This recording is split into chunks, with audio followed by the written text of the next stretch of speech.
Bismillahirrahmanirrahim.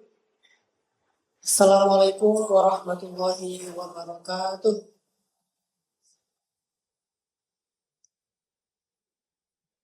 Alhamdulillahirabbil alamin.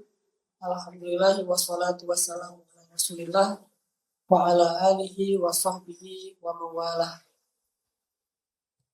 Pertama-tama segala puji bagi Allah atas pertemuan kita pada malam ini. Di tengah macetnya kota Jakarta, terus hujan lebat dari tadi sore. Alhamdulillah Allah masih menggerakkan hati kita untuk bisa melangkahkan kaki ke rumah Allah Subhanahu wa taala. Saya kadang kalau melihat anak-anak muda yang datang berbondong-bondong ke masjid dari jarak yang macam-macam, ada yang dari, bahkan mungkin ada yang dari Bekasi, ada yang dari Bandung. Mana dari Bandung? Lagi kuliah di Jakarta. Tinggalnya di Maroya juga sih sebetulnya. Asalnya Bandung. Ada dari berbagai macam tempat yang jaraknya jauh atau mungkin gak jauh tapi lama karena macet. Tapi mau datang berkumpul di rumah Allah. Dan ini jumlahnya sekitar 3.000 anak muda.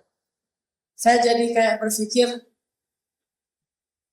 Allah tuh kalau mau ya, mudah banget untuk menggerakkan hati 3.000 orang serentak sekaligus ke satu titik. Itu gampang banget buat Allah. Dan malam ini jadi bukti bahwa Allah Subhanahu wa taala itu Maha Kuasa menggerakkan hati teman-teman semuanya termasuk saya dari berbagai macam penjuru datang ke satu titik serentak dengan berbagai macam kesulitan di jalan tapi sampai. Dan itu bukti kebesaran Allah Subhanahu wa taala. Kalau 3.000 orang aja Allah mudah menggerakkan hatinya, apalagi yang cuma satu orang datang ke calon mertua. Itu gampang. Apalagi cuma hati calon mertua cuma satu doang tuh. Terutama calon mertua yang ceweknya nih. Calon ibu mertua. Karena ibu mertua tuh memegang kendali. Ayah mertua mah tergantung ibu. Kalau 3.000 orang aja Allah menggerakkan hatinya serentak dari berbagai macam tempat di satu titik, apalagi cuma satu hati. Nah, jadinya dengan melihat setiap kali kita melihat ada orang berkumpul untuk belajar ilmu agama di masjid manapun dengan ustadz siapapun, selama dia masih di antara kaum muslimin, harusnya kita di situ makin bertambah yakin sama Allah, bertambah bergantung kepada Allah. Kalau Allah mau, mudah banget buat Allah menggerakkan hati seseorang. Kalau hatinya udah tergerak, maka semua organ tubuhnya akan ikut. Karena kata Nabi, kalau itu baik, yang lain baik kan. Kalau itu buruk, yang lain juga ikut buruk. Dan itu adalah al-qalb, hati. Kalau Allah udah menggerakkan hatinya, maka mau dia dalam keadaan capek, mau dia dalam keadaan cacat, mau dia dalam keadaan jom, bintang-bintang, apapun statusnya, kok pokoknya kalau udah digerakin hatinya itu udah gak ada alasan. Sebaliknya, kalau Allah menutup hatinya, mau dia sehat, mau dia statusnya udah pernah nikah, pernah ya, tapi jomblo lagi. Mau dia kaya, mau dia lapang waktunya, mau dia dalam keadaan mudah, tetap aja nggak akan kegerak tuh kakinya kalau Allah menutup hatinya. Makanya jangan pernah bilang, saya lebih baik menghijabi hati dulu. Nggak boleh. Karena hati itu jangan dihijab. Justru hati itu harus dibuka. Kepala yang dihijab. Kebalik ya, ada orang bilang, saya mah nggak mau berhijab dulu, yang penting menghijabi hati. Jangan. Karena hati kalau udah dihijab, summun bukmun umyun. Nanti kalau dapat hidayah, sawaun alaihim. Gak ngaruh, sawa. Gak ada gregetnya. Dia dengar ayat tentang neraka, gak baper. dengar ayat tentang surga nggak jadi ustaz, melihat orang-orang yang rajin sholat malah dia dengki gitu, melihat orang yang misalnya rajin bersedekah dia marah cemburu dan segala macam. Intinya udah nggak ada lagi getar-getar iman di dalam hatinya kalau hati itu sudah terhijabi. Jadi yang benar tuh hati dilapangkan. Alam nashrah laka sadrak. Hati itu dilapangkan. Bahasa gampangnya, kepala ditutup, hati dibuka. Bukan sebaliknya, kepala dibuka, hati ditutup. Tapi insya Allah bukan berarti orang yang belum menutup auratnya dengan sempurna adalah orang yang tidak dicintai Allah. Karena hidayah itu juga bertahap. Ada hidayahnya mungkin hidayah nikah dulu. Karena nggak nikah juga kadang belum dapat hidayah. Kenapa nggak nikah? Belum dapat hidayah. Bukan cuma belum dapat rezeki. Kadang-kadang rezekinya udah ada. Rezeki ada, rezeki juga ada. Jadi ada rezeki, ada rezeki. Dua-duanya ada nih. Kenapa kok belum nikah? Rezekinya udah cukup, rezekinya, neng rezeki juga udah ada nih. Ternyata belum ada hidayah buat nikah. Jadi hidayah itu berangsur-angsur. Mungkin hidayahnya nikah dulu, setelah nikah nanti rajin sholat, kemudian berhijab, kemudian haji, kemudian terus sampai puncaknya adalah menegakkan agama Allah Subhanahu wa taala. Berdakwah. Oke teman-teman yang dirahmati Allah, malam ini kita pengen belajar satu kata, yaitu syukur. Kalau menurut para ulama, syukur itu rahasia semangat dalam beribadah. Diambil dari kisah ketika Nabi SAW sholatnya tuh kalau malam hari. Nih ya, Nabi kalau sholat malam terus gak ada yang lihat, itu sholatnya panjang. Tapi kalau sholat sunnah ada yang lihat, itu sholatnya pendek. Nabi tuh gitu. Kalau kita dibalik kan, kalau banyak yang lihat, sholatnya tuh gak selesai-selesai, panjang banget. Sholat qobliyah nih, padahal timernya tinggal 1 menit. Dia lihat timer 1 menit langsung sholat, dan dia tuh lama banget sampai orang nungguin timernya udah bunyi, tapi belum iqamat gara-gara dia masih berdiri. Khusyuk banget tuh berdirinya. Kenapa? Banyak yang lihat. Giliran sholat di rumah gak ada yang lihat, cepet-cepetan. Nah ini kebalik. Nabi sebaliknya, kalau banyak lihat, beliau sholatnya sederhana. Gak cepet-cepetan sih, cuman gak panjang. Kalau gak ada yang lihat, sholatnya panjang. Sampai ulama berbeda pendapat tentang jumlah rakaat qobliyah zuhur. Ada yang bilang qobliyah zuhur berapa? 2, ada yang bilang 4. Kenapa kok beda? Ada yang bilang 2, ada yang bilang 4. Karena Nabi kadang ngerjainnya 2, kadang ngerjainnya 4. Yang lihatnya beda. Nabi kalau qobliyah zuhurnya di rumah, kan rumah Nabi di sebelah masjid nih. Begitu azan, beliau masih di rumah, selesai azan beliau sholat dulu qobliyah zuhur. Di rumah nih, 4. Yang lihat Aisyah. Tapi kalau Nabi lagi ngobrol sama teman-temannya, sama sahabat-sahabatnya lagi nongkrong di masjid gitu kan, terus azan zuhur, maka Nabi sholat qobliyah zuhurnya 2. Dilihat sama Ibnu Abbas dan para sahabat. Akhirnya Ibnu Abbas dan Aisyah berbeda pendapat. Kata Aisyah, enggak kok, 4 rakaat.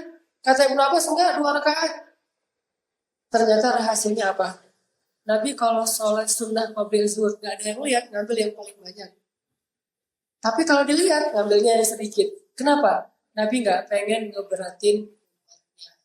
Jadi mencontohkan yang paling mudah diikuti, bukan yang paling sulit. Tapi kalau gak ada yang lihat, sholat Nabi tuh, apalagi sholat tahajud, itu jangankan kita yang baru hijrah nih, sahabat Nabi yang udah hafiz Al-Quran aja gak kuat tuh jadi makmum Nabi.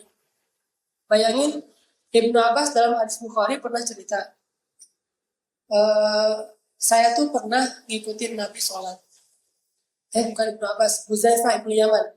Sahabat Nabi yang orangnya tuh sangat idealis kalau dalam ibadah. Pokoknya gak mau kurang.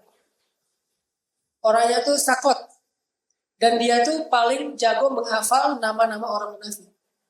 Semua orang munafik yang ada di zaman Nabi, dikasih tahu sama Nabi, ke Huzaifah. Huzaifah itu munafik, yang itu munafik, yang itu munafik. Sampai ketika Rasulullah ada wafat, Umar datang menemui Hudzaifah ibnu Yaman. Kata Umar, Hudzaifah, kamu kan menghafal nama-nama orang munafik?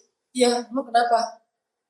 Kalau boleh tahu, Nabi menyebutkan nama saya nggak di antara orang munafik? Bayangin, orang sekelas Umar yang soleh banget, masih khawatir dirinya tergolong di antara orang munafik. Masih nanya ke Hudzaifah, Hudzaifah, bocorin dong dikit satu nama aja. Nama saya ada nggak di antara list orang-orang munafik? Hudzaifah tersenyum, kemudian mengatakan, nggak ada wahai. Ini di masa kekhalifahan Umar kalau nggak salah. Udah gitu Umar nanya, terus di antara pejabat-pejabat saya itu ada nggak nama orang munafik? Kata Hudzaifah, ada satu orang. Siapa? Nah, ini rahasia. Rasulullah tidak membolehkan saya membocorkannya. Cuma satu orang di antara pejabat Umar, orang munafik. Terus bagaimana cara Umar tahu? Kalau ada pejabat Umar yang meninggal dunia, Umar itu tidak akan datang mensolatinya kecuali melihat Hudzaifah datang mensolat. Jadi kalau ada yang meninggal, gue nunggu Hudzaifah dulu deh. Kalau Hudzaifah nggak datang, berarti ini munafik nih. Kalau Hudzaifah datang, berarti ini pimpin baru Umar mau mensolati. Sampai segitunya. Nah, Hudzaifah ini terkenal orang yang idealis banget, orangnya saklek, ibadahnya tuh luar biasa, tapi dia pernah nyerah gara-gara jadi makmumnya Rasul sholat tahajud. Dan ini bisa menjadi dalil juga bahwa tahajud Nabi pernah melakukannya berjamaah walaupun nggak ngajak-ngajak, tapi membolehkan ada sahabat yang ikut. Berdiri nih Hudzaifah di belakang Nabi, Nabi tahajud. Pertama Nabi baca Al-Baqarah kayak tadi, Alif Lam Mim.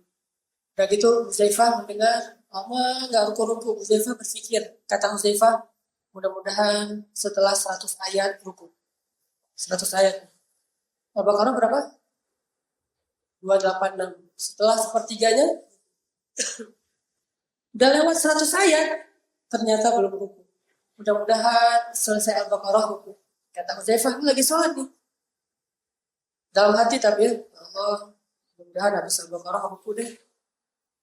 Habis Al-Baqarah, lanjut ke An-Nisa. Oh, lagi semangat. Mudah-mudahan habis An-Nisa, ruku. Habis An-Nisa, lanjut ke Ali Imran. Bayangin, Al-Baqarah, Ali Imran, An-Nisa. Cuma waktu itu runtutannya Al-Baqarah, An-Nisa, Ali Imran. Karena kan Al-Quran belum tersusun, jadi masih acak. Al-Baqarah, An-Nisa, Ali Imran itu berapa juz? 5 juz. Bayangin, satu rakaat 5 juz. Gimana cara sholatnya? Allahu a'lam. Yang jelas, kata Hudzaifah, Nabi membaca mutarassilan. Arti mutarassilan itu santai. Bismillahirrahmanirrahim. Alif Lam Mim. Dzalikal kitabu la raiba fihi. Bacanya kayak gitu. Bukan Alif Lam Mim. Amin. Santai. Mutarassilan. Kan saya pernah cerita pas bulan Ramadan, saya agak-agak cemburu gitu. Saya ngimamin di satu masjid. Waktu itu ada masjid lain juga di seberang komplek yang suara soundnya tuh ke arah masjid kita. Kedengaran lah kalau lagi sholat. Jadi kita takbirnya, startnya tuh bareng. Finishnya beda. Startnya bareng. Allahu Akbar. Di sana juga Allahu Akbar gitu ya. Saya baru selesai waladhdallin, itu udah salam loh. Assalamualaikum. Saya jadi provokasi gitu ya. Akhirnya udah cepet-cepet. Terpancing gitu. Ternyata saya kalah cepat. Saya baru waladhdallin udah selesai, udah beres, berdiri lagi. Waduh, saya kalah profesional ya. Makanya ada teman sholat, kita lagi di laut gitu, lagi di pantai, ombaknya lagi bagus. Waktu azan kan, ke darat dulu sholat. Nah kita baru wudhu, udah selesai sholat. Padahal wudhunya bareng, pas kita udah selesai wudhu, dia udah selesai sholat. Tanya, loh kok sholatnya cepat banget? Beda kalau udah pro. Kalau udah pro tuh sholatnya cepat. Kalau masih amatiran, anak-anak baru lah, sholatnya santai, lama gitu kali ya. Kita ketawa-ketawa aja ngeliat dia sholatnya kayak gitu. Cepet banget sholatnya. Kan ada sahabat yang sholatnya gitu kan. Kalau kata Nabi kayak ayam gitu. Ayam matuk sehingga disuruh ulangi. Nah Nabi sholatnya mutarassilan, bacanya santai, pelan-pelan nih bacanya. Kemudian kata Hudzaifah, kalau Nabi ngelewatin ayat tasbih, Nabi bertasbih. Kalau ngelewatin ayat tentang doa, Nabi berdoa. Kalau ngelewatin ayat tentang neraka, Nabi bertawuz. Dan kemudian Nabi ruku. Rukunya Nabi sepanjang berdirinya. Berarti berdirinya 5 juz, rukunya 5 juz.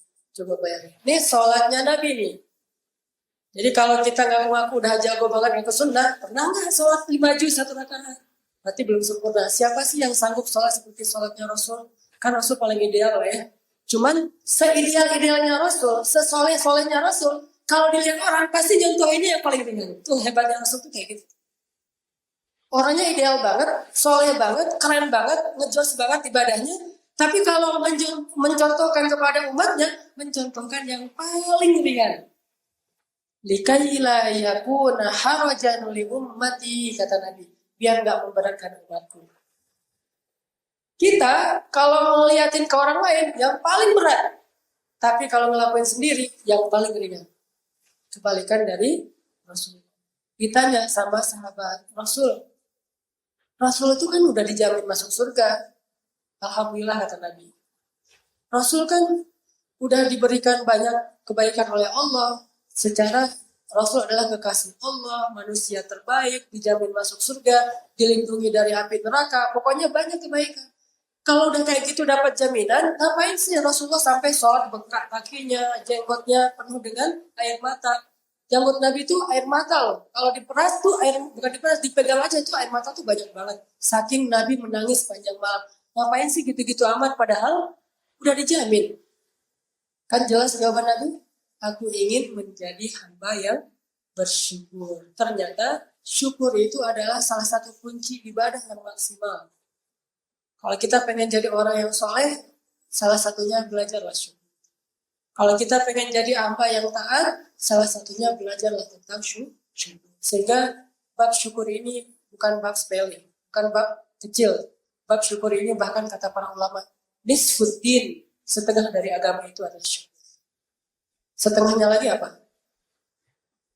Nikah. Kalau udah nikah baru ngerti syukur. Kalau belum nikah, namanya Pak Syakur ya, bukan syukur. Oke, apa sih?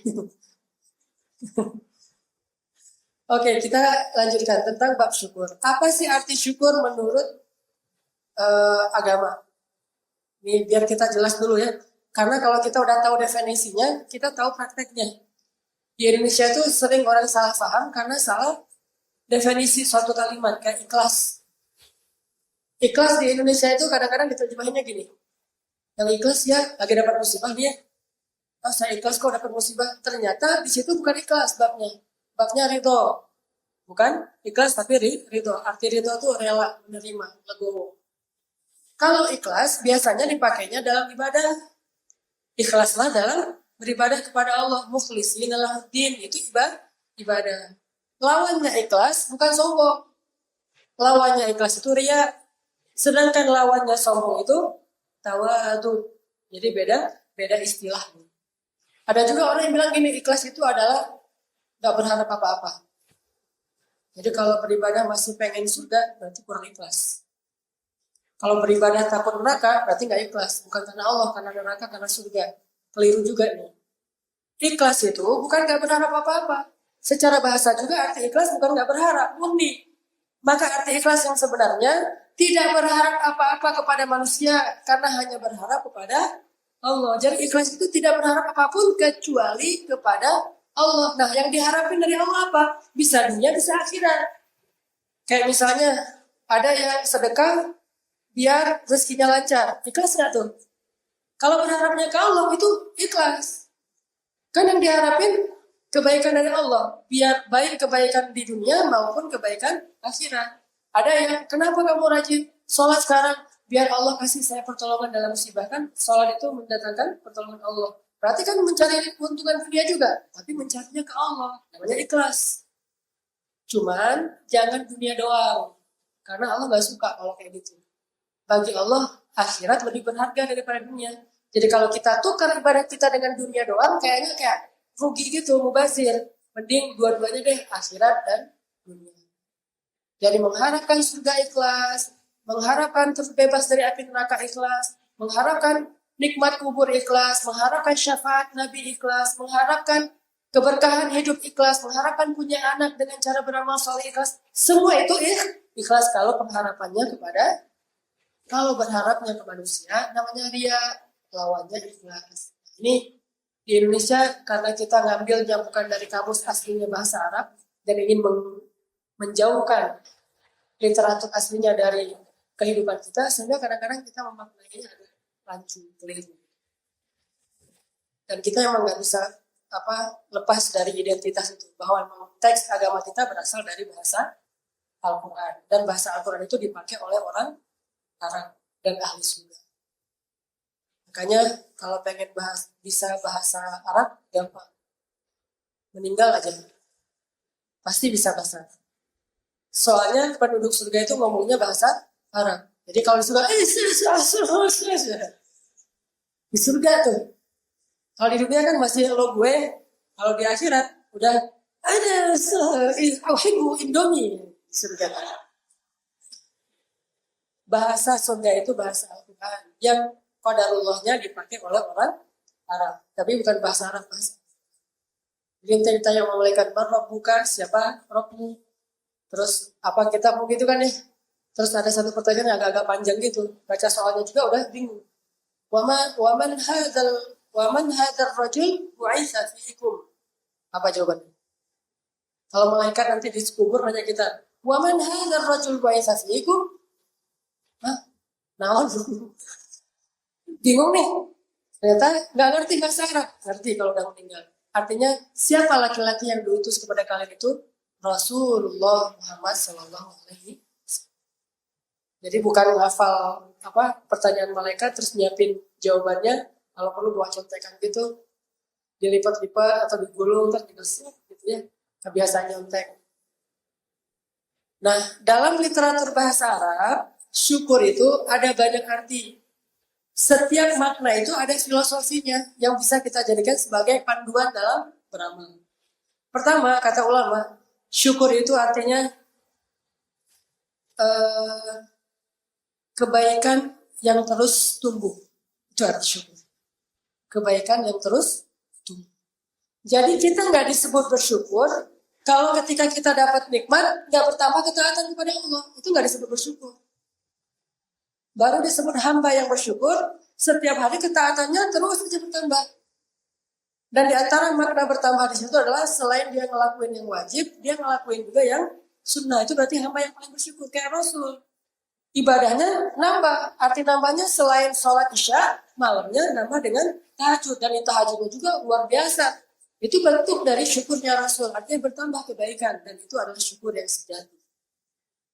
Ada orang yang tasyakurannya dengan cara coret-coret baju, coba lihat dari angle, ada nggak tambahan kebaikan di situ? Kalau nggak ada, berarti itu bukan tasyakuran. Jangan pakai bahasa syukur bin nikmat atau tasyakuran.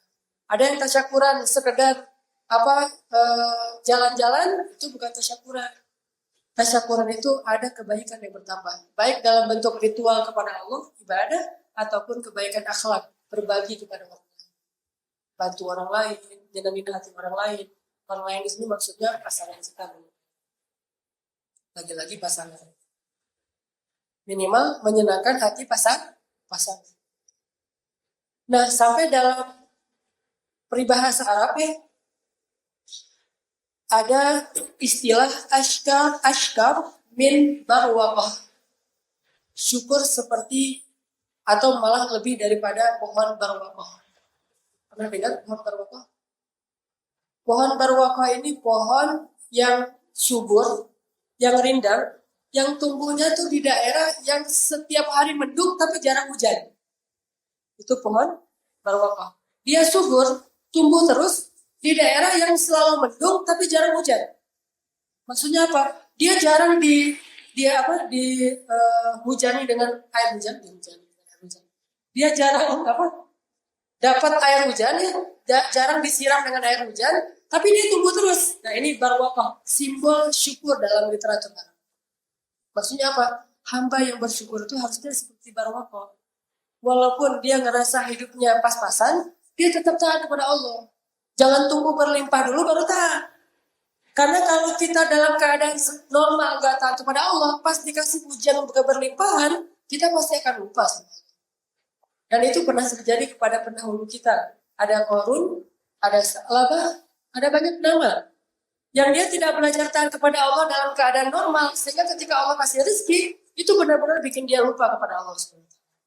Sedangkan barwakoh, pohon yang tumbuh terus, walaupun jarang disirami dengan air hujan, dia cuma dapat embun doang tuh di pagi hari. Kurang air, hujan tuh kurang banget. Walaupun mendungnya ada. Jadi ini kayak PHP gitu ya. Jadi walaupun di PHP sama orang lain, tetap berbuat baik. Jangan sampai PHP, normal segala macam, enggak. Tetap dia menjadi orang yang bahagia. Jangan tunggu sampai segalanya berlimpah baru kita menjadi orang yang taat kepada Allah. Saya baru bersedekah kalau udah punya penghasilan sekian miliar. Bukankah Allah berfirman, yufiquna fis sarra'i wad dharra, berinfak dalam keadaan sarra, lapang, dan dharra, sempit. Berarti orang yang bersyukur itu bukan hanya orang yang beribadah, taat, soleh ketika dia kaya raya. Dan simbol manusia yang barwakoh itu siapa, teman-teman? Kalau pohon namanya barwakoh, kalau manusia yang mirip dengan barwakoh, gak terlalu banyak air, tapi dia tumbuh terus. Luqman. Coba teman-teman buka deh surat Luqman, surat 31. Kita tunjukin gimana Luqman itu menjadi hamba yang luar biasa. Surat 31 ayat 12. Luqman tuh barwakoh banget loh. Surat 31, surat Luqman ayat 12. A'udzu billahi minasy syaithanir rajim. Bismillahirrahmanirrahim. وَلَقَدْ آتَيْنَا لُقْمَانَ الْحِكْمَةَ أَنِ اشْكُرْ لِلَّهِ وَمَنْ يَشْكُرْ فَإِنَّمَا يَشْكُرُ لِنَفْسِهِ وَمَنْ كَفَرَ فَإِنَّ اللَّهَ غَنِيٌّ حَمِيدٌ. Dan sungguh telah kami berikan kepada Luqman hikmah supaya dia bersyukur kepada Luqman syukur. Ini kayak nggak matching nih. Kalau dibilang Abdurrahman bin Auf syukur, agak match nih. Soalnya Abdurrahman itu orang kaya. Utsman bersyukur, oke. Tapi Luqman yang nasibnya nggak jauh beda dengan Bilal, syukur. Hubungannya apa coba? Luqman bersyukur. Itu sama kayak kita bilang Bilal bersyukur. Itu sama kayak kita bilang pemulung bersyukur. Itu sama kayak kita bilang orang yang mungkin cuma tukang bersih-bersih bersyukur. Beda kalau kita bilang direktur bersyukur ya. Pengusaha sukses bersyukur. Pejabat yang kaya raya bersyukur. Oke, itu nyambung nih. Tapi kalau seorang cleaning service bersyukur, pemulung bersyukur, mungkin pengemis di jalan yang mungkin kurang sempurna fisiknya, agak cacat bersyukur, dia agak-agak kurang nyambung nih. Dan itulah ayat ini, unik ayatnya. Luqman bersyukur. Jadi tanda tanya besar kalau kita tahu sih. Makanya ketika saya di Mesir itu kan saya ngambil jurusan tafsir. Yang saya tahu belajar tafsir Al-Quran itu luar biasa. Satu huruf aja bukunya tebalnya segini. Sampai ada teman saya yang ngambil doktor S3 di Al-Azhar, itu disertasi S3-nya itu cuma ngebahas satu huruf, yaitu huruf Nun. Sehingga orang-orang menyebut dia Doktor Nun. Semua huruf Nun di Al-Quran dikumpulin, dan apa rahasia huruf Nun? Coba bayangin. Berarti bisa aja dokter huruf alif, ba, ta, sa, gitu kan ya? Semua huruf bisa jadi dokter. Saya tanya ke teman saya yang lagi keluar di sana, di S2 belajar apa sih di Al-Azhar? Belajar satu kata, yaitu kata fi. Bahkan itu sebagian mengatakan huruf di. Di dalam Al-Quran ada di, ada dengan. Kenapa pakai fi? Dibahas, bukunya tebalnya segini, cuma ngebahas fi doang nih. Gimana kalau kita mulai bahas budal mutakin tuh bahasnya gimana ya, berapa buku tuh, saking sempurnanya Al-Quran. Nah Al-Quran tuh unik tuh, dia pakai bahasa yang menurut saya itu indah banget. Allah tuh maha baik banget lah pokoknya. Kalau kita ngerti bahasa Allah, kita bakalan respect banget sama Allah. Kalau kita ngerti bahasa, ini contohnya ya, Allah kalau ngasih kita perintah, Allah tuh Seolah-olah tuh Allah tuh kayak nggak enakan gitu, mau ngasih perintah. Bukan Allah takut sama hambanya, karena Allah sayang sama hambanya.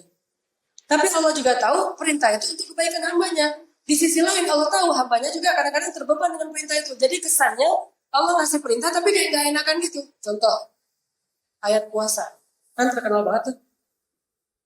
Ya ayyuhalladzina amanu kutiba alaikumusiyam. Wahai orang-orang yang beriman, Allah khususkan diwajibkan bagi kalian berpuasa. Nah segitu? Enggak. Allah tambahin. Kama kutiba alal ladzina min qablikum. Seperti yang telah diwajibkan kepada orang-orang sebelum kalian. Kalau kita bahasain dengan bahasa kita nih, gini. Orang-orang beriman, puasa gitu. Tapi tenang, bukan kalian doang yang puasa, orang-orang sebelum kalian juga puasa kok. Allah pengen membesarkan hati kita bahwa jangan sampai kita ngerasa Allah kayak ngerjain kita nih, suruh-suruh kita puasa. Enggak, bukan kita doang yang disuruh, yang lain juga disuruh. Itu tuh bahasanya. Ibaratnya seorang ayah bilang ke anaknya, kamu bantu mamanya di dapur, soalnya kakak bantu ayah untuk nyuci mobil, gitu. Biar si adeknya ngerti, yang kerja bukan dia doang, yang lain juga kerja, gitu kan. Coba lihat bahasa. Kutiba alaikumusya. Kama kutiba alal ladzina min qablikum. Seperti orang yang sebelum kalian juga diwajibkan, bukan kalian doang. Jadi sama kalian dengan umat yang dahulu. Artinya ini bukan untuk kalian doang yang memberatkan kalian, enggak. Semuanya juga dikasih tugas yang sama. Sama-sama dapat kerjaan. Udah gitu ditutup lagi. Lalakum tattaqun. Supaya kalian terjaga. Kalimat bertakwa di situ artinya terjaga supaya kalian terjaga. Jadi Allah seolah-olah ngasih tahu, puasa itu ada manfaatnya loh. Biar kalian bisa menjaga diri. Kata Nabi dalam hadis, kalau kalian gak mampu nikah, maka berpuasalah. Karena itu bisa menjadi perisai kan. Supaya kalian bisa menjaga diri. Jadi Allah tuh ngasih perintah, tapi gak mau kita jadi kayak buruk sangka gitu. Salah paham, langsung dijelasin manfaatnya. Bukan kalian doang loh yang puasa. Sebelum kalian juga puasa. Dan itu buat kalian sendiri untuk bisa menjaga diri. Selesai segitu? Belum. Allah tambahin lagi. Ayyamam ma'dudat. Yaitu pada hari-hari yang sudah ditentukan. Allah kan bisa bilang aja 1 bulan. Kenapa Allah nggak pakai bahasa syahrun wahid? 1 bulan. Kan kita puasa 1 bulan kan? Bisa 30 hari, bisa 29 hari. Kenapa Allah pakai bahasa ayam? Biar kita jadi ngerasa ringan. Puasa lama banget sih 1 bulan. Enggak, cuma beberapa hari kok. Bahasa kita mau.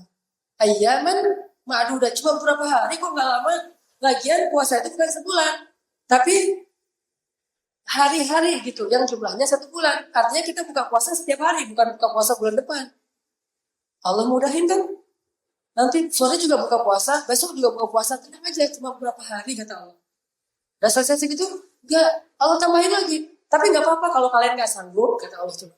Kalau kalian nggak sanggup, mungkin kalian lagi musafir, kalian sakit atau apa, ada kendala, nggak apa-apa. Gak usah puasa juga nggak masalah. Dikodok aja, dikodok.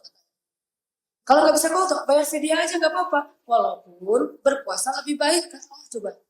Allah kan bahasanya kayak ngasih perintah terus diringan-ringanin gitu perintahnya. Bukan kalian doang, orang sebelum kalian juga. Untuk kalian juga kok, bukan untuk saya, supaya kalian terlindungi. Nggak akan lama kok, cuma berapa hari. Tapi nggak, kalau nggak sanggup nggak apa-apa. Gitu banget kan bahasanya.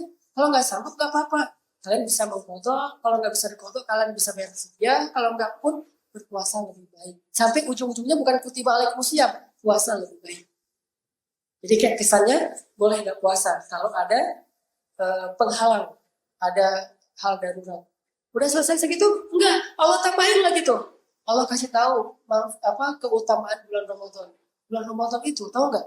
Itu bulan luar biasa loh. Bulan istimewa, makanya disuruh kalian puasa di bulan itu biar jadi orang istimewa. Bulan diturunkan Al-Quran, Lailatul Qadar segala macam. Jadi Allah motivasi kita. Udah segitu belum lagi tuh. Masih ngasih tahu gini. Yuridullahu bikumul yusra wala yuridu bikumul usra. Aku tuh pengen mudahin kalian, gak pengen nyusahin kalian. Coba. Allah ke kita tuh kayak gitu tuh. Gak mau kita salah paham. Lihat lembutnya bahasa Al-Quran. Ini kalau kita bedah kata demi kata. Dan itulah yang dipelajari di tafsir Al-Quran. Bahkan perbandingan lah gitu. Nah sekarang kita lihat Luqman. Kok Allah ngomongin Luqman syukur kayak gak nyambung gitu. Harusnya Qarun. Harusnya siapa gitu yang kaya raya. Yang ada di zaman-zaman para anbiya. Kenapa Luqman? Ternyata jawabannya ada yang syukur yang paling hebat itu justru syukur seperti barokah.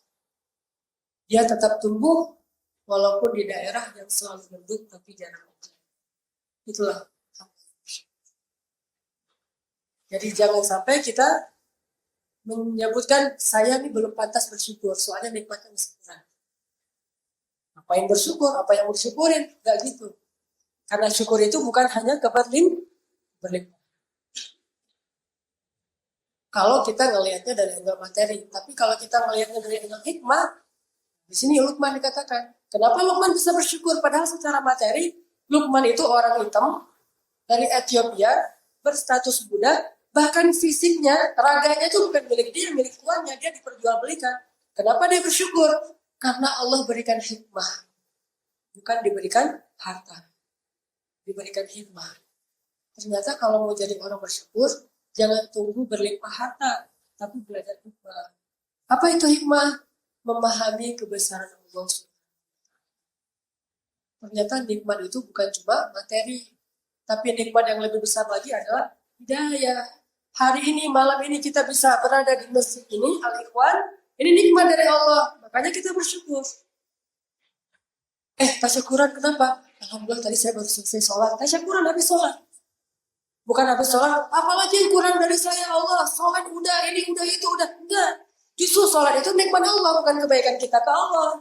Allah ghaniyun 'anil alamin. Allah tuh nggak butuh sama kita yang butuh Allah.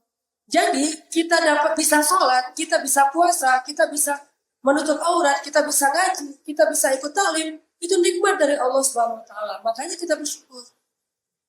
Buat traktir loh, traktir apa? Traktir pulang. Boncengan maksudnya. Bonceng sama kita. Karena gue bersyukur nih, bisa ikut talim. Bersyukur. Bukan karena naik gaji, atau dapat bonus, atau naik jabatan. Bukan. Tapi karena dapat iman dari Allah. Dan iman itu lebih berharga, lebih mahal daripada harta. Orang meninggal, Allah nggak nanya berapa harta yang kamu tinggalkan. Berapa harta yang kamu bawa ke akhirat. Allah nanya berapa harta. Jadi iman itu lebih berharga daripada harta. Iman kalau kita punya, dia jaga kita. Harta kalau kita punya, kita jaga dia. Ada nggak? Pernah nggak teman-teman melihat orang yang kebingungan nyimpan iman di mana? Gua bingung nih, mau nyimpan iman di mana? Soalnya ATM iman itu susah nyarinya. Ada yang nyimpan iman bingung, nyimpan di mana ya? Nyimpan di bawah kasur atau dicuri? Nyimpan di bank ada kalau iman? Gak ada kan? Kenapa kita nggak pernah bingung menyimpan iman? Karena kita nggak perlu menjaga iman yang jaga kita. Tapi kalau harta, kita pasti bingung. Makin banyak harta, makin bingung nyimpan di mana. Nyimpan di bawah kasur kecurian, kerampokan. Nyimpan di bank takutnya susah nariknya atau apalah, nanti berkurang segala macam. Pokoknya bingung aja. Itu harta. Walaupun tetap bukan berarti kita meninggalkan harta, mencela harta, enggak. Cuman jangan hanya melihat nikmat itu dari angle materi doang. Bahwa iman adalah nikmat. Diberikan perasaan, mencintai dan dicintai oleh seseorang, kurang apa lagi coba? Kalau kita bisa mendapatkan seseorang yang kita cintai dan dia mencintai kita, nggak ada lagi yang kurang. Karena itu nggak bisa dibeli dengan harta. Karena kalau kita pakai harta untuk mendapatkan dia, berarti dia mencintai harta kita, mencintai kita. Kenapa dia menikah dengan kita? Karena kita seorang laki-laki yang sukses. Berarti dia mencintai kesuksesan. Berarti mendapatkan seseorang yang mencintai kita dan kita mencintainya, syukurin. Ada banyak nikmat yang bisa kita syukur. Itu arti nikmat.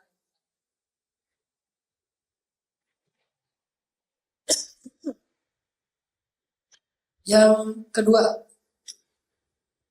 arti syukur. Kata para ulama, syukur itu adalah arti syukur itu lebat, rindang, subur. Itu arti syukur.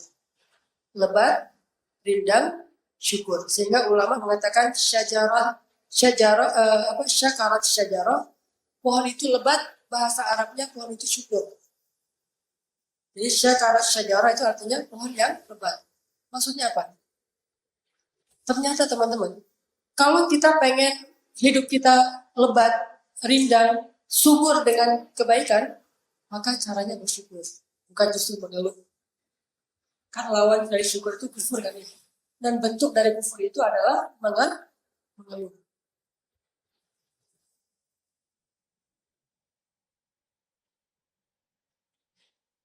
Bentuk dari kufur itu adalah mengeluh.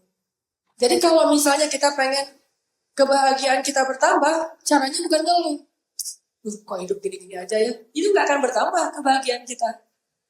Kok saya masih sendiri-sendiri aja ya? Itu nggak akan datang calonnya. Justru alhamdulillah saya masih sendiri, datang tuh. Pas ketemu teman kita reunian gitu ya, mama siapa? Sama mantan pacar. Yang mana ini? Oh, Masya Allah luar biasa. Kalau kamu, alhamdulillah sendiri. Itu kan tiba-tiba dia jadi kasihan gitu sama kita. Udah gua cariin deh. Jadi kan yang jelas nggak akan bertambah nikmat dengan cara mengeluh tuh nggak akan. Dari mana ceritanya? Bukan kayak gitu rumusnya. Kita aja yang ngadain rumus baru. Padahal rumus dari langit, dari Allah, cara nambahin nikmat itu syukur. Karena definisi syukur sendiri secara bahasa artinya lebat, rindang, subur, itu syukur. Berarti kalau kita pengen subur kebaikan dalam hidup kita, bersyukur. Lagian ayat yang terkenalnya la in syakartum la azidannakum. Tapi wala in kafartum inna adzabi lasyadid. Jadi kalau kalian bersyukur, kami tambah. Tapi kalau kalian ngeluh, nggak ada Allah janjiin nambah. Baik kepada Allah maupun kepada manusia. Jadi kalau kita pengen seseorang itu jadi lebih baik ke kita, jangan ngeluh. Syukurin dulu kebaikannya yang udah ada, nanti pasti dia akan nambahin. Biasanya orang gitu, karena kecil juga gitu kan. Pinternya makan sendiri gitu ya, akhirnya dia nambah. Coba kalau anakku susah banget sih makannya, dia nggak akan makan lagi tuh. Itu udah menjadi sunatullah kayak gitu. Makin kita hargai, makin bertambah kebaikan. Jadi kalau misalnya, ini rumus hidup banget loh. Kalau kita pengen orang lain lebih baik ke kita hargai dulu kebaikan-kebaikan dia. Apalagi kepada pasangan, sebutin, hargain, apalagi apresiasi kebaikan dia. Walaupun dalam sehari kebaikan dia cuma ada satu. Satu itu jadi 10 caranya sebutin yang satu itu. Tapi kalau kita sebutin 9 yang gak ada, yang satu itu jadi hilang. Makanya cara nambahin kebahagiaan, kebaikan, syukuri dulu. Bukan keluhin. Mengeluh tidak bertambah apapun kecuali keputusasaan bagi diri sendiri. Itu definisi syukur. Makanya kenapa kita perlu belajarnya dari definisi asli dan kita tahu aplikasinya kayak gimana. Udah tahu rumusnya, oh ternyata aplikasinya kayak gimana. Ternyata arti syukur itu lebat, rindang, subur. Dan itu secara filosofis artinya kalau kita pengen subur dengan kebaikan, bersyukurlah.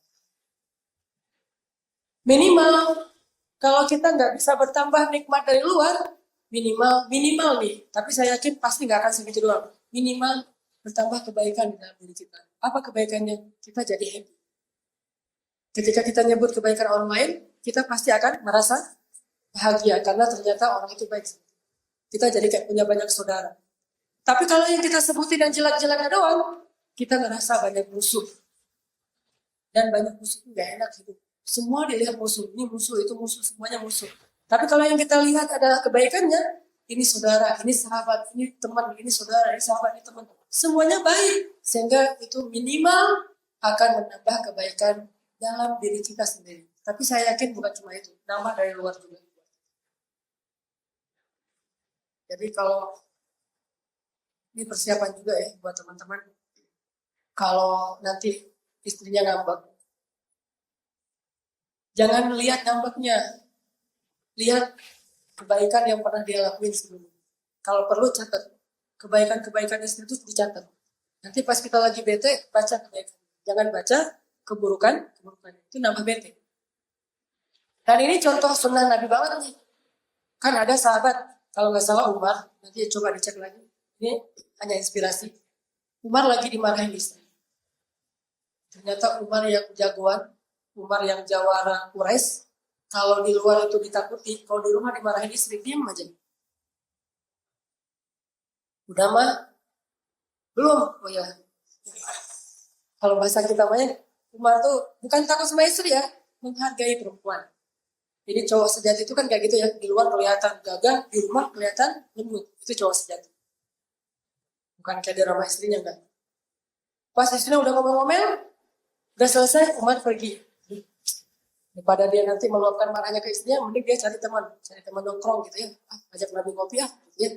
Ajak Nabi ngopi nih ceritanya. Pas datang ke rumah Nabi, lagi ngetuk pintu rumah Nabi, mau bilang Nabi, ngopi yuk di kafe mana gitu yang di Madinah gitu kalau bahasa gitu ya. Mau ngetuk pintu rumah Nabi, kedengaran ternyata Nabi juga lagi dimarahin istri. Nabi nggak diem aja dimarahin istri. Bayangin Rasulullah, kekasih Allah, manusia terbaik, kurang apa coba? Dimarahin istri, diam. Gak pernah, kamu belum tahu ya hadis saya. Riwayat saya loh nih, hadis jelas nih. Bukan Bukhari, bukan Muslim, saya sendiri yang riwayatin. Bukhari Muslim aja udah sahih kan? Apalagi Rasul nih. Enggak, Nabi mah nggak mau pakai hadis kalau lagi ribut sama istri. Kita doang yang baru ribut dikit keluarin hadis, share, forward, copy paste. Nabi kalau lagi ribut nggak pernah pakai hadis. Pakainya akhlak. Pakai hadis itu dalam suasana nasihat. Lagi normal, lagi nyaman, kasih nasihat. Istri yang soleh itu begini, istri yang soleh itu begitu. Sebutin hadis-hadisnya, tapi lagi nyaman nih. Kalau lagi rame, Nabi nggak mau pakai hadis itu. Akhlak yang ditonjolkan. Kita kebalik, ngikut sunnah tapi salah tempat. Istri lagi ngambek, langsung keluar deretan hadis Bukhari Muslim banyak banget share gitu. Seandainya saya boleh menyuruh manusia sujud kepada manusia, saya suruh perempuan sujud kepada suaminya sen. Yang kedua, seandainya seorang perempuan menjilat nanah dan darah di seluruh tubuh suaminya yang terluka, itu pun belum mampu untuk membayar kebaikan suaminya walaupun sekecil zarah. Sen aja semua. Nabi aja ngomongin hadis itu bukan lagi marah. Jadi salah tempat, walaupun kita memakai istilah balighani, walau ya sampaikan dariku walaupun ya, tapi tetap mikirin tempat itu. Tadi apa? Cerita apa tadi kok? Jadi kesini. Oh kalau istri lagi ngambek ya, ingatlah kebaikannya. Nabi lagi dimarahin istri. Dimarahin istri, ditunggu Umar, pas Nabi keluar, ternyata Nabi juga habis dimarahin istri, jadi teman pengen ngopi gitu kan. Ada Umar, Rasulullah jalan. Rasulullah, tadi saya dengar Rasulullah istrinya lagi marah gitu. Rasul gimana pun juga, dialah yang mencuci pakaian, dialah yang menjaga rumah, dialah yang mendidik anak-anakku. Artinya Nabi itu kalau istrinya lagi marah yang diingat kebaikan-kebaikan istrinya. Walaupun Aisyah sendiri ngakuin, Nabi itu kalau lagi ada di rumah pasti ngerjain kerjaan istri. Sehingga kalau Nabi ada di rumah berarti istrinya lagi libur. Istrinya kalau lagi ada Nabi di rumah berarti hari ini hari libur, istrinya nggak ada kerjaan. Subhanallah kan, Nabi itu luar biasa. Kalau beliau di rumah, beliau pasti ngerjain kerjaan istri sehingga istrinya bisa leha-leha, santai-santai. Jadi mungkin bisa pedikir gitu, bisa yoga, bisa ngapain loh. Karena waktunya senggang kan, dikerjain semua sama Nabi. Tapi masih nyebutin istri saya itu kayak gini, kebaikannya kayak gini, masih nyebutin itu. Inilah syukur.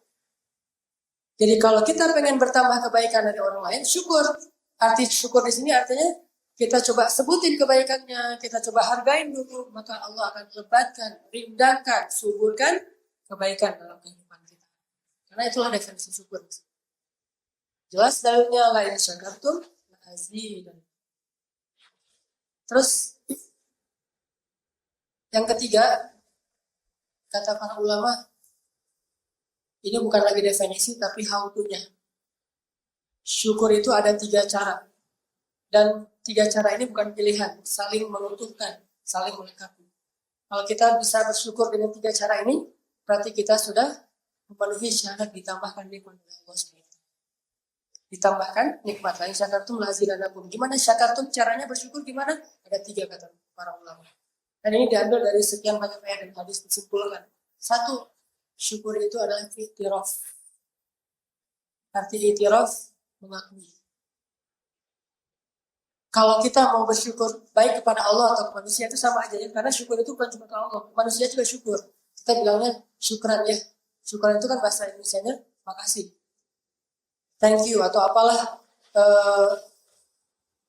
kalimat thank you, makasih, hatur nuhun atau apalah syukran itu sama aja artinya syukur. Bisa ke Allah, bisa ke manusia. Lagian kata Nabi, man la yashkurun nas la yashkurullah. Siapa yang nggak tahu cara bersyukur ke manusia, nanti dia nggak bersyukur kepada Allah. Jadi syukur pada manusia itu walaupun nggak sama, bagian dari bersyukur kepada Allah. Nah, ternyata salah satu caranya iktiraf. Akui dulu. Kalau ke Allah, kita ngakui Allah itu baik. Allah lah yang menyelamatkan saya selama ini. Kalau enggak, sejak kali pertama saya bikin dosa, saya udah celaka. Karena sifat dari dosa itu kan mencelakakan kan. Sifat dari dosa itu mencelakakan. Sifat dari kebaikan itu menyelamatkan. Itu sifat dasarnya. Harusnya kalau kita bikin dosa, kita celaka tuh. Sekali bikin dosa langsung celaka. Sekali bikin dosa langsung celaka. Kenapa ya udah berkali-kali bikin dosa bahkan bertahun-tahun, alhamdulillah selamat-selamat aja nih. Berarti Allah melindungi kita, menjaga kita. Apa maunya Allah? Maunya Allah agar kita sadar dan bertobat. Apa untungnya Allah? Gak ada untungnya. Karena Allah gak butuh untung dari kita. Tapi Allah pengen ngasih untung. Kita akui Allah yang menyelamatin saya. Kalau bukan Allah menyelamatin, dari dulu saya udah celaka. Mungkin dari dulu saya udah kena HIV. Karena pakai obat-obatan segala macam, hubungan bebas. Mungkin dari dulu saya udah diamuk basah karena pernah mencuri. Mungkin dari dulu banyak banget kasus kayak gitu. Bahkan saya punya teman tuh di Bandung, dia rampok gitu ya. Yang udah tobat, udah hijrah. Terakhir dia merampok itu ketangkep sama massa. Udah gitu diikat, dikalungin ban, disiram bensin. Itu tinggal beberapa detik lagi mau dibakar hidup-hidup. Itu udah nyala tuh korek apinya. Dia udah disiram dengan bensin, dikalungin dengan ban, dikepung oleh massa, tangannya diikat, udah basah dengan bensin, itu korek apinya udah dinyalain, tinggal dilempar, dibakar hidup-hidup. Pas dinyalain, mau dilempar, datang apa yang berwajib, dan dia dibawa ke penjara selama. Di penjara dia belajar Islam, akhirnya hijrah. Siapa yang membuat timingnya begitu pas? Allah Subhanahu wa Ta'ala menyelamatkan dia. Artinya Allah tuh masih ngasih dia waktu buat baiki diri. Sebutin, iktiraf, akui itu. Jangan merasa, saya sekarang jadi orang hebat nih, soleh. Soleh kita itu karena Allah. Nanti Allah tambahin. Dapat nikmat, kayak misalnya nikmat harta gitu. Kita bilang, hadza min fadli rabbi. Ini anugerah dari Tuhan. Ini nikmat dari Allah nih. Bukan karena saya keren, sukses, pengusaha hebat, bukan. Ini nikmat dari Allah. Betapa banyak pengusaha hebat, bahkan baru-baru ini terjadi, dia dapat award Man of the Year loh. Atau Businessman of the Year, orang sukses tahun ini tuh berkali-kali dalam beberapa tahun berturut-turut dia dapat award terus tuh, Man of the Year. Berarti kan pengalaman banget di bisnisnya tuh. Dia bikin beberapa pelatihan, coaching, training, motivasi segala macam yang datang itu bayar berjuta-juta karena dia dianggap berhasil dengan usahanya. Udah pengalaman banget. Kalau Allah mau dibalikkan sekaligus, bisa aja sekarang berhasil di penjara. Berarti semuanya nikmat dari Allah, bukan karena kita hebat. Kita bisa untung hari ini, di hari yang sama kita bisa terpuruk rugi serugi-ruginya. Saya pernah punya teman yang lagi sukses-suksesnya bangga gitu, lupa diri nih. Tiba-tiba Allah kasih dia pelajaran, dia kolaps, ditipu orang, hutangnya sekitar 30 miliar. Dalam hitungan hari. Baru beberapa tahun yang terakhir dia sukses banget, kemana-mana dia nggak mikirin duit, tinggal gesek, kemana-mana bawa paspor, kalau lagi bete keluar negeri, bete naik pesawat keluar negeri, pakai bisnis kelasnya, paspor bawa kemana-mana, tinggal langsung jalan keluar negeri. Nggak pernah bawa baju kemana-mana, kenapa? Di luar negeri dia kalau mau nginep kemana-mana tinggal beli baju, tinggal pesan, gosen gitu, datang tuh. Baju ukuran apa segala macam. Jadi nggak pernah bawa baju, dan udah kalau udah pakai ditinggalin tuh di hotel pergi dia. Cuma bawa satu helai baju doang di tasnya. Ini orang sukses banget, tiba-tiba dibalikkan oleh Allah 30 miliar hutangnya, langsung dia lemes. Benar ya, nggak boleh sombong. Akui dulu kebesaran Allah. Saya pernah dapat curhat dari seorang jamaah haji. Waktu dulu saya pernah jadi petugas haji di Mekah. Jamaah haji ini seorang penerjun angkatan udara. Dan dia pelatih para penerjun. Pelatihnya nih, yang tahu baca peta, tahu baca arah angin, tahu baca, pokoknya nggak kesasar lah. Taruh di tengah hutan juga bisa pulang sendiri. Dan dilemparin kayak gimana juga pasti mendaratnya kaki, kayak kucing kan. Kucing kau coba jatuhnya, pernah nggak kucing jatuhnya badan duluan? Kaki kan. Nah, ini penerjun hebat banget, pokoknya udah kemana-mana. Bahkan sering ikut olimpiade militer gitu. Juara, pergi ke Mekah. Kan kata orang di Mekah itu orang banyak kesasar ya. Dia nggak percaya, dia bilang, apaan sih kesasar di kota kecil kayak Mekah gitu. Saya terjun di tengah hutan aja nggak kesasar, apalagi cuma kota Mekah. Agak-agak sombong. Pas dia pergi tawaf, pulang ke kesasar, bingung. nggak tahu lagi di mana hotelnya. Muter, sampai ketemu saya terus dia bilang, Dek, ini ya, saya minta ampun sama Allah, astagfirullah. Saya tuh penerjun, pelatih malah. Saya tuh nggak pernah kesasar, tahu cara kembali ke markas, saya bisa baca apa kompas segala macam, pokoknya ngerti banget.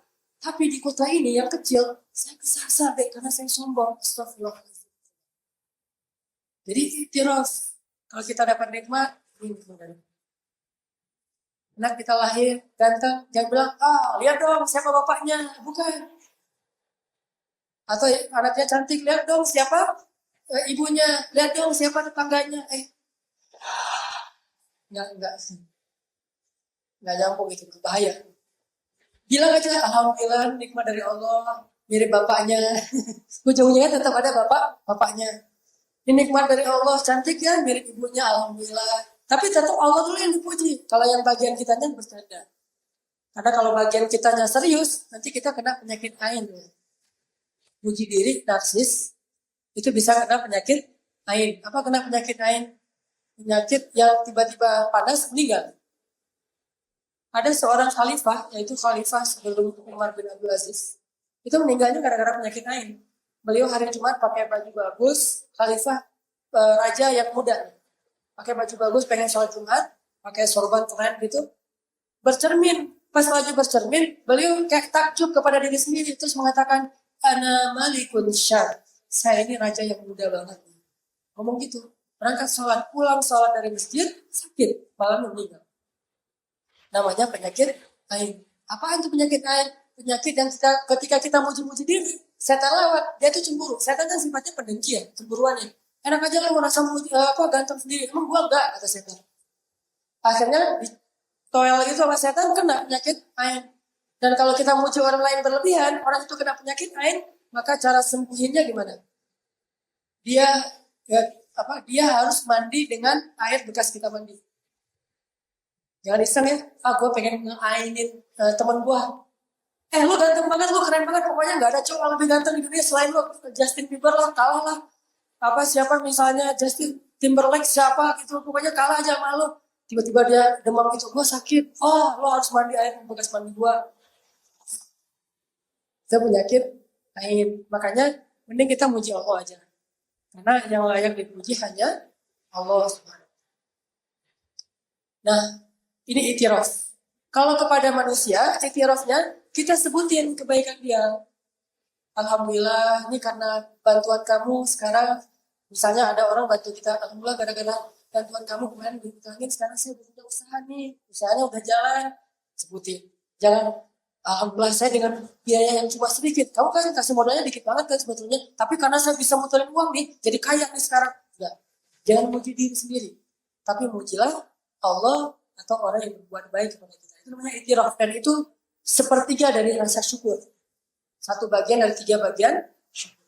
Alhamdulillah karena dengan asbab kamu, dengan jalan dari kamu, akhirnya saya sekarang bisa sembuh.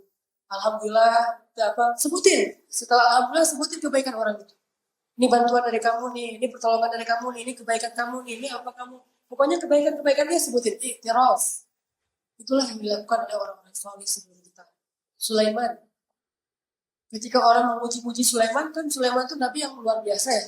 Bisa ngomong sama hewan, bisa terbang dengan angin, bisa menaklukkan setan. Bayangin, satu-satunya manusia yang bisa menaklukkan setan secara massal, itu Sulaiman.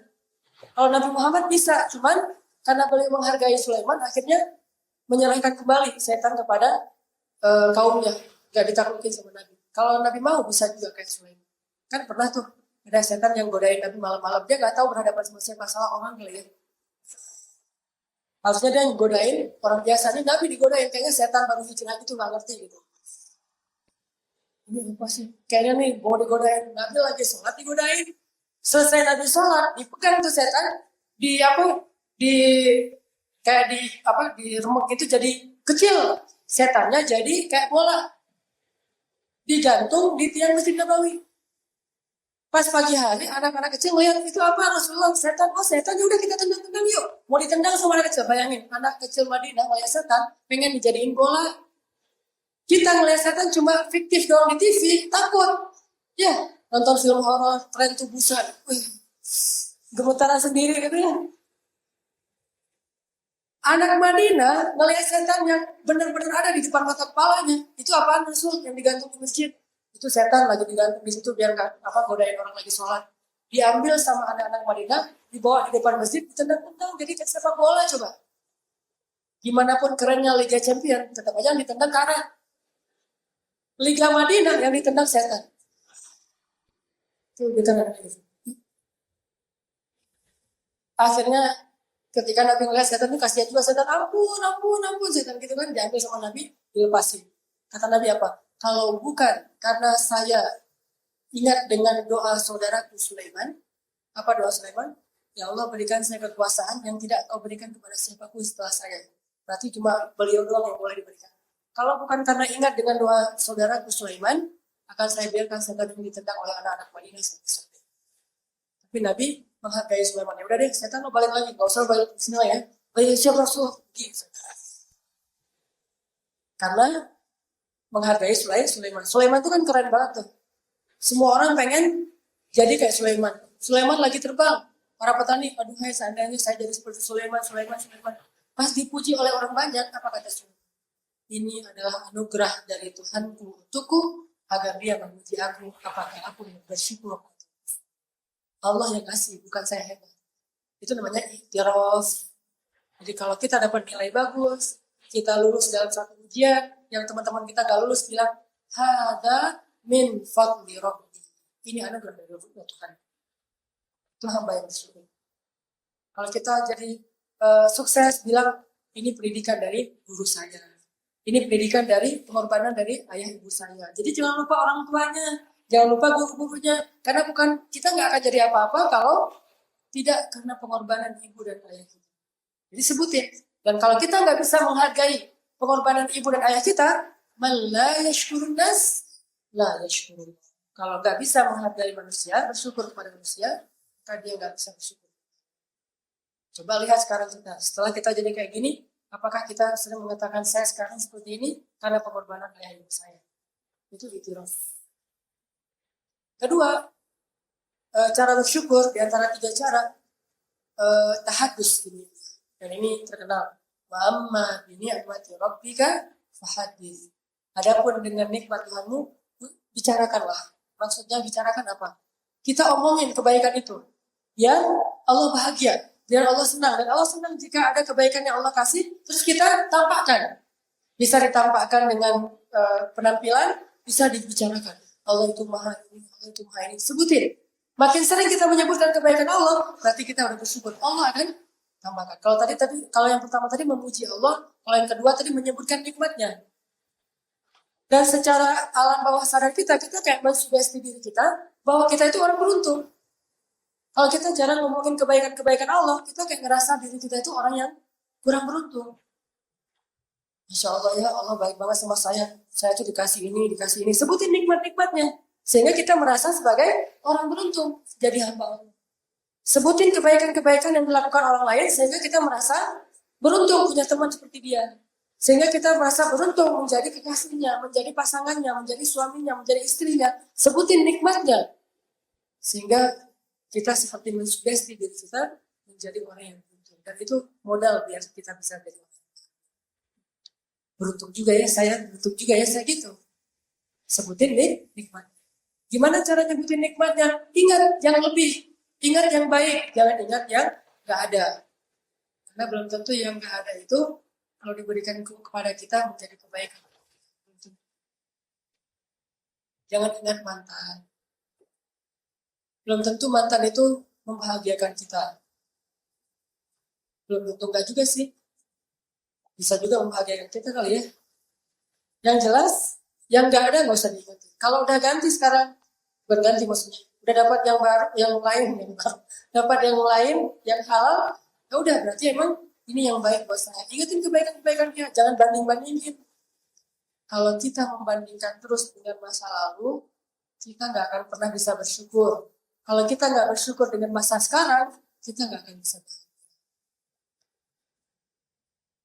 Jadi sebutin kebaikan-kebaikan. Alhamdulillah sekarang saya sehat. Alhamdulillah hari ini saya apa? Kalau kita nggak mau nyebutin dengan lisan, minimal kita ingatkan aja deh. Senyum-senyum sendiri, ya. Beruntung juga ya, beruntung juga. Yang diingat tuh yang baiknya. Yang ketiga, nah ini yang paling penting nih. Baru disebut orang yang bersyukur kalau dia bisa tasrif fi mardatillah. Dia gunain nikmat itu dalam hal yang Allah ridhoi. Jadi kalau kita udah tahu dapat nikmat dari Allah, pakai tuh nikmat pada hal yang Allah ridhoi. Mata kita pakai untuk memandang sesuatu yang Allah ridhoi. Memandang apa? Memandang istri. Memandang istri itu ibadah loh. Jadi kalau kita mau dapat pahala sholat di rumah gini aja. Daripada kita ngeliatin TV kan, ngeliatin TV berpahala nggak? Bisa berpahala, bisa nggak berpahala, bisa berdosa kan? Tergantung dia dapat. Tapi kalau melihat istri pasti berpahala. Mau dia berjilbab, mau dia nggak berjilbab, berpahala. Mau dia nggak berpahala.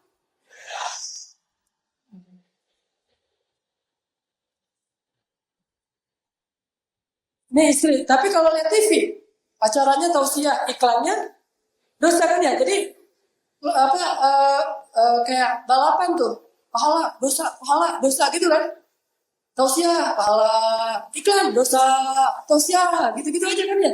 Kalau istri, pahala aja terus, nggak ada dosanya. Pas kita memalingkan wajah, baru berhenti pahala kita. Jangan memalingkan wajah dari istri. Hatiin aja. Belum punya ya, mas. Nanti maksudnya, kalau udah ya, hatiin aja siang malam. Pokoknya kalau udah nikah, TV dimatiin aja deh. Mas, kenapa TV-nya nggak pernah ditonton? Kan aku menonton kamu. Liatin yang lama, yang dalam. Tatap matanya, bikin dia tuh salah tingkah, bingung, kegeeran, jadi rampung sendiri, nggak jelas gitu. Bikin dia kelepek-kelepek hanya dengan tatapan mata kita. Belum ngomong loh ya, belum lihat doang. Apalagi ngomong tuh, ini indahnya pandangan yang diridhoi Allah. Ternyata Allah meridhoi itu bukan yang berat-berat, yang ringan-ringan. Jika Allah itu dan kasih pahala. Buktinya tadi, ngeliat istri itu kan ringan banget kan ya. Santai, nikmat, kayak kita malah lebih indah daripada ngeliat pantai kalau buat saya atau ngeliat pemandangan yang indah. Ngeliat istri itu luar biasa. Terus berpahala. Berarti Allah baik banget ngasih pahala dengan sesuatu yang buat kita tuh nyaman. Bukan harus ngeliat apa gitu. Lihat apa coba yang berat. Gak ada kan? Justru yang berat itu ngelihat apa yang Allah nggak ridhoi, juri-juri gitu. Ada orang nggak yang stalking apa gitu kan ya. Makanya tidak disebut bersyukur atas nikmat mata kalau kita melihat sesuatu yang nggak bersyukur atas nikmat telinga kalau kita nggak dengerin sesuatu yang Allah ridhoi. Nggak bersyukur atas nikmat lisan kalau kita nggak ngucapin tentang apa yang Allah ridhoi. Makanya gunakan semua nikmat, mulai dari tubuh kita, pasangan kita, harta kita, kebahagiaan kita, semua kira-kira nih apa yang Allah ridhoi. Dan saya yakin yang Allah ridhoi itu semuanya menyenangkan kok menurut saya. Kita aja yang nggak ngelihat Islam dari komprehensif, cuma dia lihat dari sisi syariat doang, ibadah doang. Padahal Islam tuh luas, bukan cuma ada ibadah, ada akhlak, ada banyak, termasuk main juga bagian dari Islam. Kita aja yang nggak pernah konsen mencari hadis-hadis main. Kalau saya cukup serius mencari namanya hadis ulin. Ulin itu artinya main. Hadis main. Hadis touring. Hadis off-road. Ada nggak? Nabi itu ternyata senang off-road kan? Bahkan Nabi itu punya kendaraan tuh di garasi rumah beliau tuh ada 3. Ada satu kendaraan kalau touring namanya onta. Ada yang dipakai kalau lagi kayak butuh cepet gitu, namanya kuda. Ada yang dipakai ke tetangga di dalam kota di RT RW 2 namanya keledai. Dan 3-tiganya terparkir di rumah Nabi. Dan itu mahal-mahal loh. Onta sih namanya, tapi tahu nggak harga onta berapa? Kita ketawain Nabi, padahal kita punya Avanza. Avanza kita harganya berapa? 150 juta. Onta harganya paling murah 3 miliar. Jadi ontanya Rasul kalah sama Alphard kita. Kalah Alphard kita sama ontanya Rasul. Beli Alphard bisa dapat 3 tuh. Onta Oswald, onta merah. Belum lagi kudanya Pak Prabowo aja harganya berapa kan? Itu kuda yang dipakai untuk hobi doang tuh. Gimana kalau kuda perang? Kuda perang itu harganya paling murah 1,5 miliar. Jadi namanya si onta, cuman harganya 3 miliar. Namanya kuda, harganya 1,5 miliar. Jadi kalau kita kalkulasikan tuh, di garasi Nabi ada aset kurang lebih 5 miliar. Itu Rasulullah, asetnya kurang lebih 5 miliar. Itu garasi doang ya. Dan Nabi itu senang off-road. Salah satu senang hiking juga. Salah satu gunung yang Nabi suka naik tuh. Nabi kalau lagi naik gunung Uhud, ngajak geng yang gak banyak sih, cuma 4 orang geng Nabi. Nabi, Abu Bakar, Umar, Utsman, berempat nih. Kalau Ali kan masih kecil ya. Berempat naik ke gunung Uhud. Gunungnya bergetar. Terus Nabi duduk. Jadi kalau kita ngomong naturalis, yang cinta alam, segala macam, Nabi jauh lebih keren daripada kita. Dekat banget sama alam semesta. Alam itu kayak teman buat Nabi. Nabi naik ke atas gunung Uhud sama gengnya, gunungnya bergetar gitu kayak gempa. Karena gunung Uhud tuh gak rela dinaikin orang, kalau gak kenal, siapa sih ini, gini-gini terus gunungnya. Terus Nabi duduk, kata Nabi, di atas kamu ada Rasulullah, As-Siddiq, Syahidan. Tenang, di atas kamu itu sekarang ada Rasulullah, As-Siddiq, Abu Bakar, 2 orang yang syahid. Baru gunung itu benar. Oh, ternyata ini toh. Udah gak apa-apa, lanjutin aja. Lanjut. Dulu, pernah Nabi lagi touring, perjalanan jauh gitu kan, ngelewatin jalan yang para sahabat takut, jalannya angker. Jadi kayak jalur maut gitu. Banyak kecelakaan lah, pokoknya beruntun lagi kalau kecelakaan di situ. Nah, pas ngelewatin jalan yang banyak kecelakaan beruntun, banyak setannya kata orang-orang, sahabat bingung, ya Rasul, bisa nggak milih jalan lain, jalan yang di situ ntar kecelakaan beruntun, ada truk nggak bisa naik misalnya. Kata Nabi nggak apa-apa, lewatin aja, bareng-bareng jalan. Ternyata jalan itu kayak lembah, ada satu gunung kalau nggak salah namanya Jamdan. Pas lewat gunung Jamdan, orang-orang pada takut karena gunung itu terkenal angker gitu, banyak suara-suara aneh. Kata Nabi, Jamdan, Jabalun, Sabaqal Mufarridin. Apa artinya? Jamdan yang mengalahkan para mufarridin. Gunung yang mengalahkan para mufarridin. Para sahabat nanya, mal mufarridin? Apa itu mufarridin ya Rasul? Kata Nabi, mufarridin itu artinya orang yang rajin berpikir kepada Allah. Gunung ini lebih rajin lagi berpikir daripada ahli. Jadi Nabi itu kayak kenal gunung ini kayak gini, gunung ini kayak gini, pohon ini kayak gini, batu ini. Jadi semua semesta itu kayak teman buat Nabi. Dia tuh dulu nikahnya sama itu, ini nikahnya sama ini. Kenal tuh. Nikah aja ya. Yang ini pokoknya anak si fulan, yang ini. Jadi Nabi itu kayak tahu sejarahnya, tahu sifatnya, tahu kebiasaannya, kenal dengan alam. Dan ini hadis Nabi, artinya pengen jadi seorang hamba yang taat, lewat main juga bisa, lewat touring juga bisa, lewat hiking juga bisa, lewat ngapain main di laut juga bisa, terserah. Yang jelas satu aja syaratnya, jangan buat dosa. Itu doang. Dan nggak berbuat dosa juga bisa tetap asik kok, bisa tetap main, bisa tetap seru tanpa harus melakukan dosa. Toh dosa itu yang bikin main kita jadi kayak apa, rusak suasana. Bayangin buat dosanya, lagi kita hiking turun-turun buang sampah sembarangan ini, ngerusak tanaman para petani, kan jadi rusak suasana tuh. Tapi kalau kita tetap bisa menjaganya, maka berpahala, tafakur alam, happy. Artinya, udahlah. Kalau kita pengen jadi hamba yang taat, udah Allah Subhanahu Wa Taala itu memberikan ketaatan kepada kita itu dalam banyak hal yang baik dan menyenangkan. Jadi bersyukur atas nikmat Islam, nikmat iman.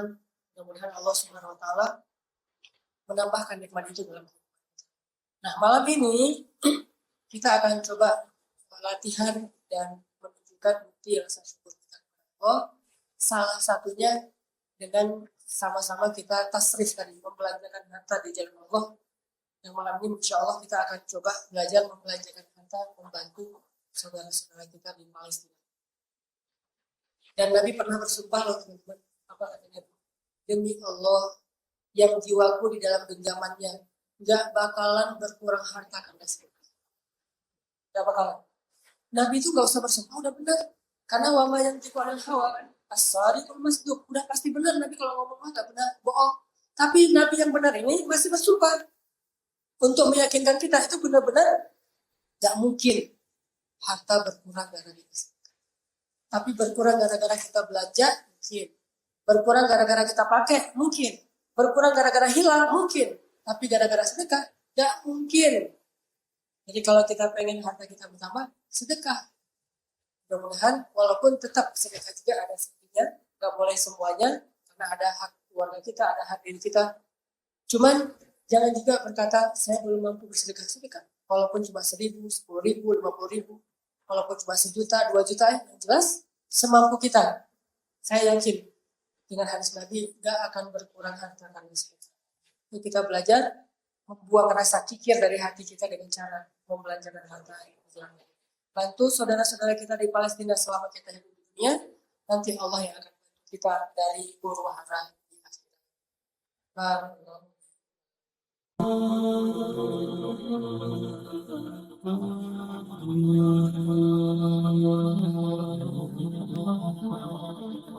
Benar kan kata Allah, kalau mereka fuqara yughnihimullah, maka Allah akan memberikan kekayaan untuk mereka atau kecukupan.